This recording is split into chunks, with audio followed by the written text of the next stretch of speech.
గుంటూరు జిల్లాలో భారీ వర్షాలు కురుస్తున్నాయి. పల్నాడులో 2 రోజులుగా వర్షాలు పడుతున్నాయి. రహదారులు మునిగిపోయి వాహన రాకపోకలకు ఇబ్బందులు ఎదురవుతున్నాయి.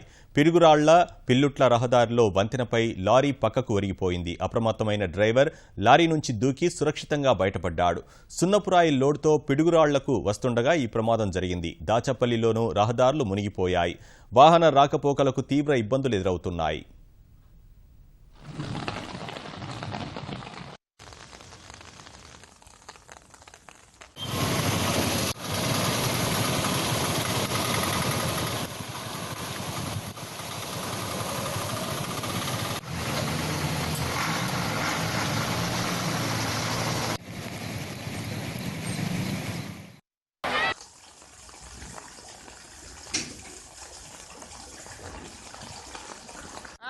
अरे